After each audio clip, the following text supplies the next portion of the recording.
What's up again, guys? Yeah, it's me, your friendly neighborhood Dova King, and welcome back to Let's Play Divinity Original Sin 2.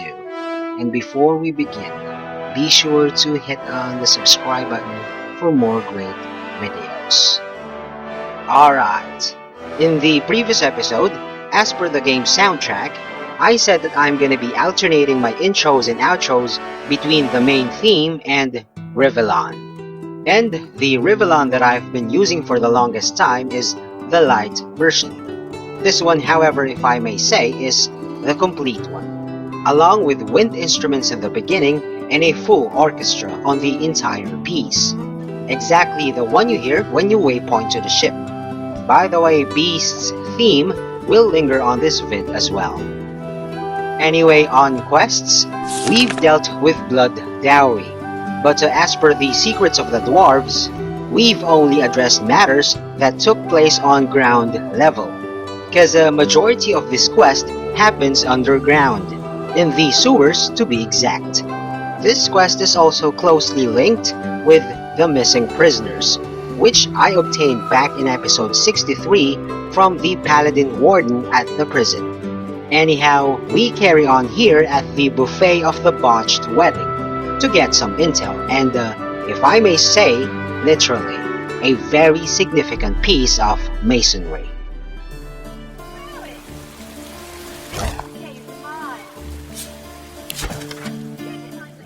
Okay, so it says to take note of the pig's name Lullabelle, which after the events of the previous vid, now the wealthiest pet in Rivellon.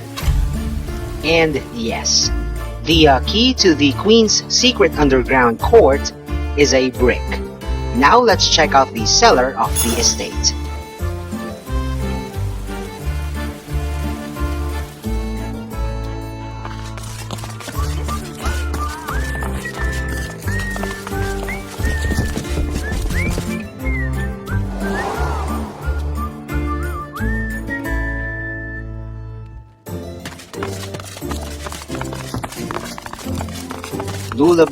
Lullabelle, there you are.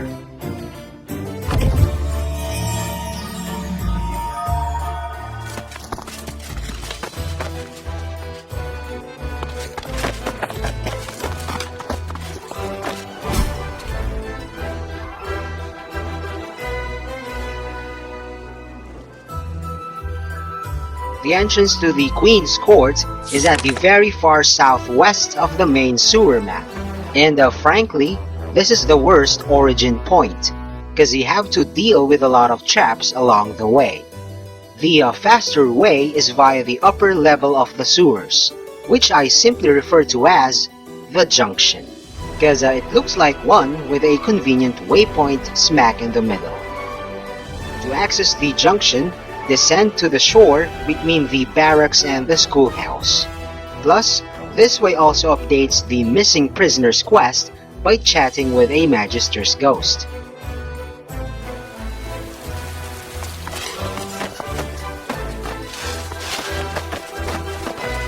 The spirit of a Magister stands before you. He has one hand pressed to his abdomen. Silvery spectral blood oozes from between his fingers. It shouldn't hurt anymore, but it does. I swear it does. Tell me, have you seen a Magister named Wainslow? Stout fella, a little loud. He helped me escape when the Paladins attacked. I'd hate to think any harm came to him. Did? Damn it to the void. Wainslow deserved better than that. I don't rightly know. The Paladins came, intent on ransacking the barracks. The fighting started so quickly. Before I knew it, I was wounded, and Wainslow was hauling me away. He said he'd come back soon, and we could escape into the sewers. But that was the last I saw of him.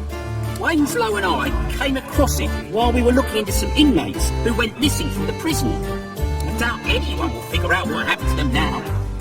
I don't think the Paladins care about that kind of thing.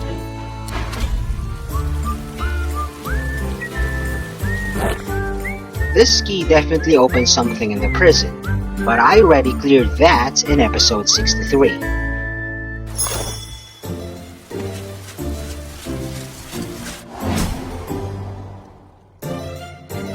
A very important note here at the junction. For now, just entirely ignore the seemingly helpless imprisoned kid, Karen, down south. If he so as much as notices your presence, you have to deal with him right then and there, because things will complicate later if you don't.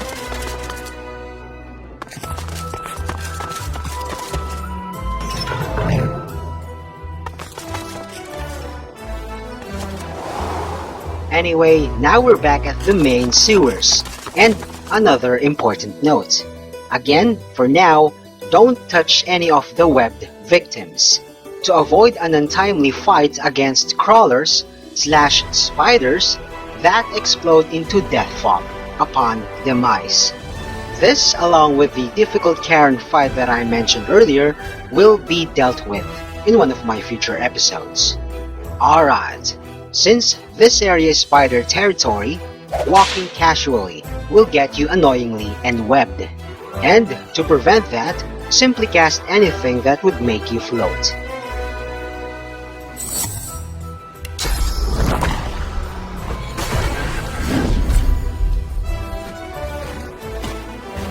By the way, remember the brick key earlier? There's a duplicate of that here as well.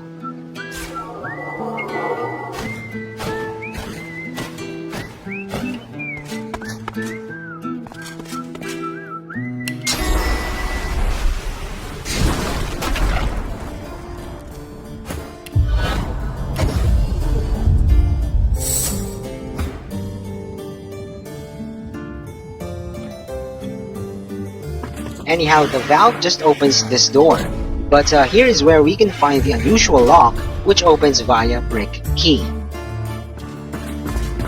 Christ of death! How did they get here?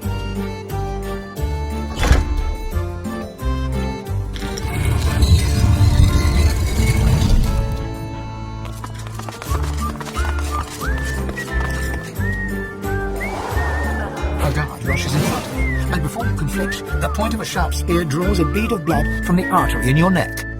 Halt! State your name, now! Oh, for goodness sake, woman, lower your spear.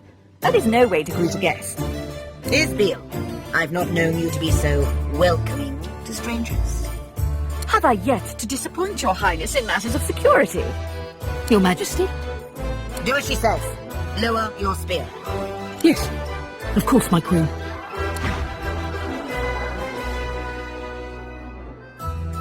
Okay, now we've finally met the infamous Queen Justinia and the God King's secret dwarven big Isbeil.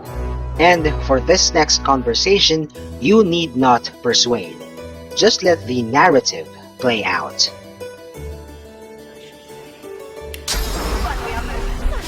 Your highness, bloom of Duna, flame of the forge, I present to you the seed of divinity.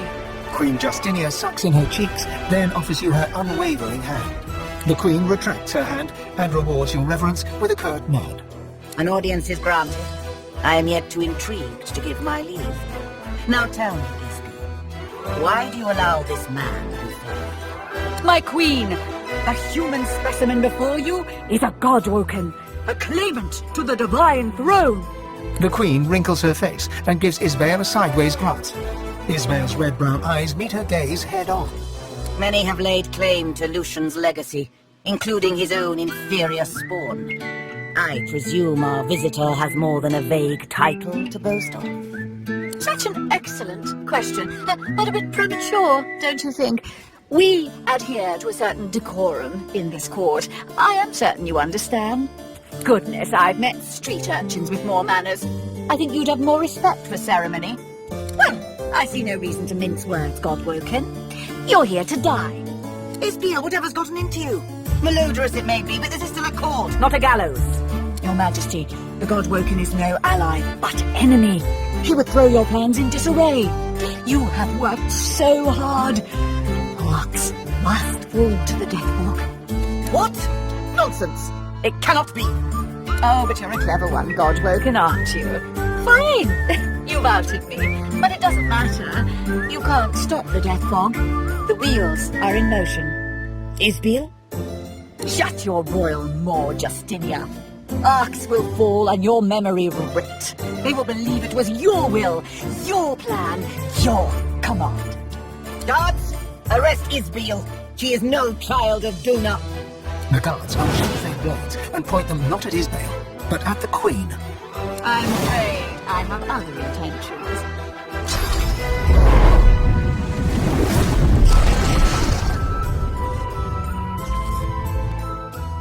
There, she just paralyzed the Queen along with the entire squad. And in the next scene, you're gonna be her experimental guinea pigs. And though that sounds terrible, don't panic. Just relax. You blink yourself awake to the cold gaze of 1,000 stones and the hot gaze of the dwarf Isbeil, right hand of the Queen. Oh, good. You're awake. At first I figured I'd just kill you, but then I thought, Isbeil, you're wasting an opportunity here. Don't bother thanking me just yet, though. I dare say you'll be begging to die before long. I'll start with lesser toxins, just to see how you react, and take it from there. How strong a dose can a godwoken handle? How long does it take for one to succumb? So many questions. Your lips open, but no words spill forth. You try to lift your head, but it is no match for gravity. She has paralyzed you. Only your eyes are free to move. Don't fight it. You'll only make things worse. Oh, but I've been so rude. You should know the real me. Oh, it's good to give myself a rest. Those masks can be darned pesky. Good. Make yourself comfortable. The harder you fight, the harder the experiment will be on you.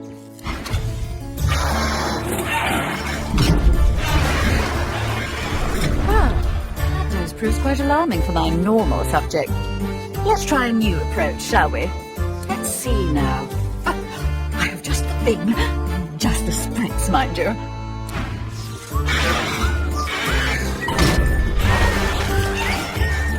Struggle to move, and you feel your toes wiggle, and your fingers twitch. The paralysis is waning. Interesting. Some of the results are quite unexpected. Now, let's move on to death fog. Live or die, you've already proven most... Well, I was going to say useful, but perhaps entertaining is the better word. Isbeil turns the valley, but no fog wafts forth. In that moment, you feel your bones and muscles awaken. You've regained control of your body at last. What's wrong with it? Guys, come! The godwork is broken free of my spell! The tables have turned. And now, she squeals like the pathetic bitch that she is. Anyway, back in episode 58, I featured Lady Chem's tea. And since then, I haven't used any. But I still buy on a regular basis. So yes, right now I have quite the supply. And I'd be more than happy to turn this experiment into a tea party.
Boasting bad dwarf. Now find Queen Justinia.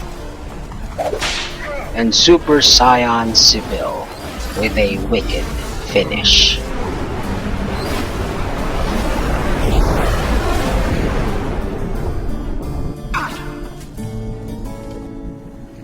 You look at your companions in shock. Blackwing influence or not, the enormity of the Queen's plan is revealed. To kill everyone in the city. It's a preemptive attack. Queen Justinia pursues victory with cunning. I might do the same. An eye for an eye is all well and good. Thousands of eyes for an eye is somewhat of an exaggeration. So if I have it right, she kills thousands of someone else's people to save thousands of her own. I rather fail to see the issue here.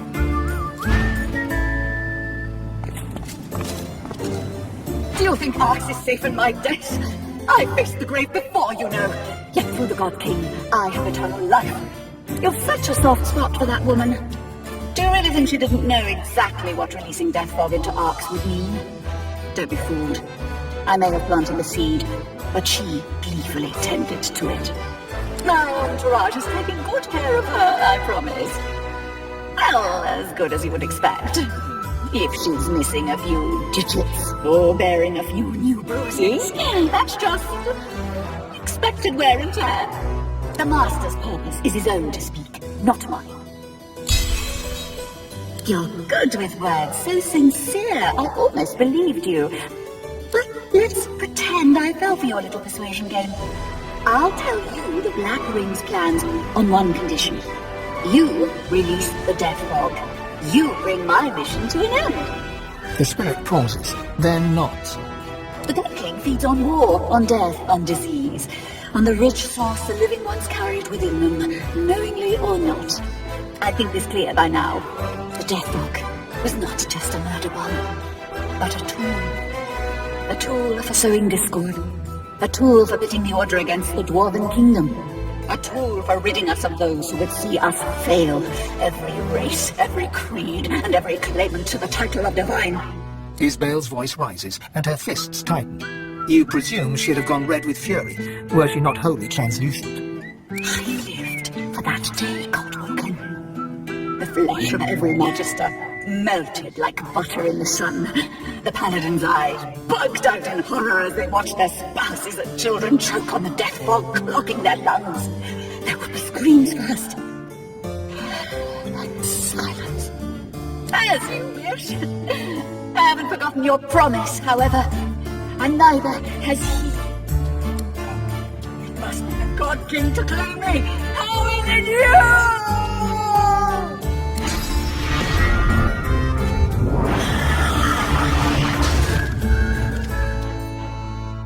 By the way, I just had to shut her up and consume her source. But if I let her finish her story, she would have revealed her motivations. And it was because of her hatred against the divine. Because she was one of the many who died when Lucian released Death Fog against the Black Ring. Anyhow, don't forget to read her research journal to update the quest.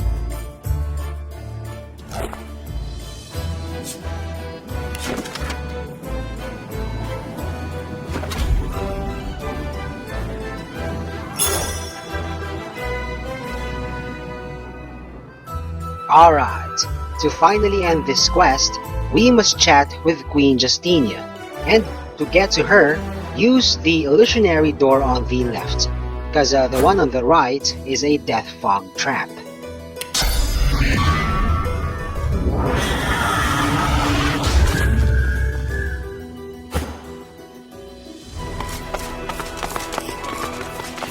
What's this? I found something. Sounds like the Queen.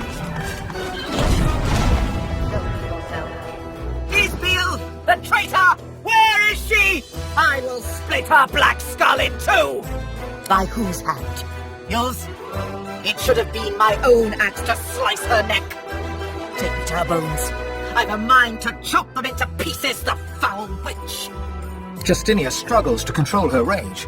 She closes her eyes. She breathes the Sue's fetid air. She waits. She is dead. And that is that.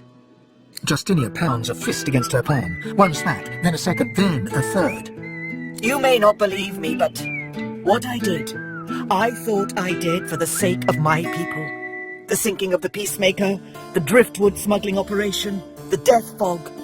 All of it. Power always comes at a great cost.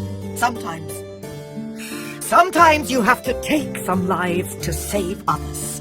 And I shall always put dwarven lives first. You must understand this. It was only a matter of time, she said. And I never doubted it. The scouts talked of living weapons nailed to crosses, of blank-faced wizards, an entire force of them.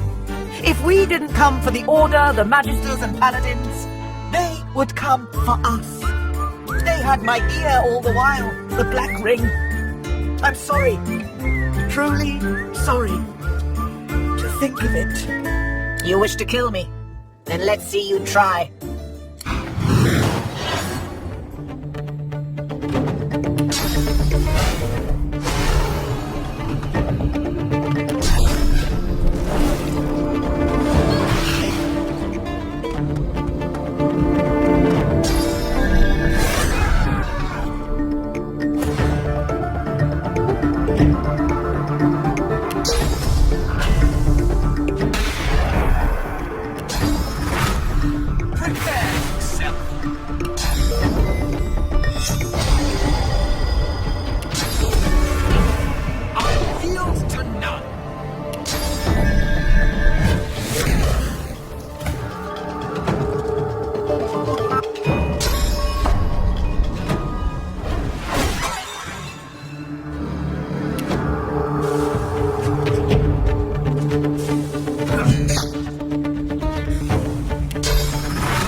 And Super Rad, the spouse of the sun, saves the day. Anyway, she was a gullible piece of shite, but I don't f***ing care about her reasons, cause my decision to whack her was based on EXP. If you let her slide, there'd be no EXP, but she would give you a legendary item of your choice, which is pointless, cause my entire squad is already outfitted with divines and uniques. As per kill EXP on the other hand, you saw that it was nearly 150k. Besides, I think Beast, twice dead as he is, would have given a fat thumbs up on my verdict. By the way, deciding the Queen's fate, dead or alive, closes the secrets of the Dwarves. On a side note, certainly the royal key on her corpse unlocks something. I just don't know what. It seems the Queen can handle herself. Now to finish the other quest, the missing prisoners. Simply explore the big chamber ahead and read Isbeil's notes just before it. She leached the source from these people. How clever.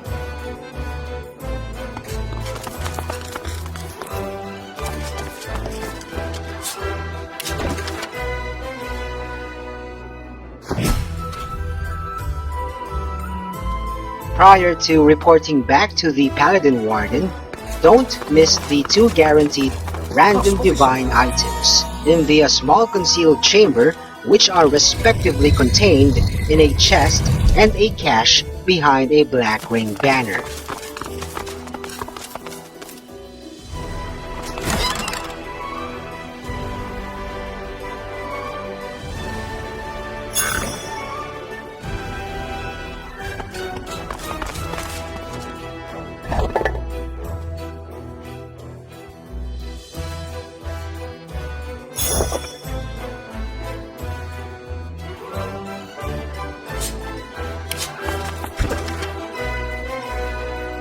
Isbeil was planted in the royal court quite some time ago. This conspiracy has been a long time brewing.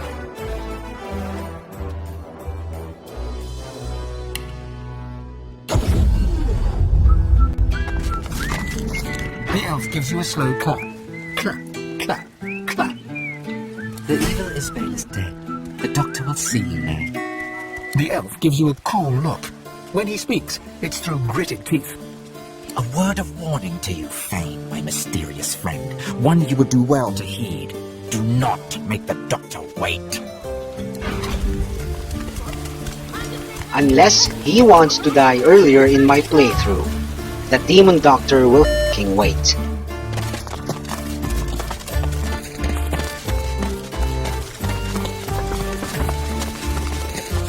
I lost one of them.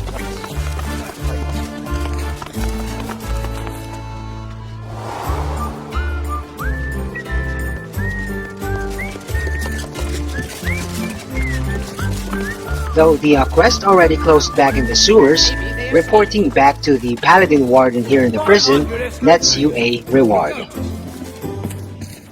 Tell Lord Kem that we won't let this lie. 564 prisoners! 564! We can't let it lie! Ah, so the prisoners escaped. That seems unlikely, since they were well shackled. But perhaps the Magisters are not as guilty as we'd thought. Not that that lets them off the hook, of course. You may thank Lord Kem for the information. I will put it to good use. We'll get to the bottom of this, I guarantee it. Her jaw drops. She struggles to process the news. You saw this with your own eyes? I see it in you. You did. This is abhorrent. Outrageous. Evil. Someone should pay dearly for this. Be sure that we won't let this lie.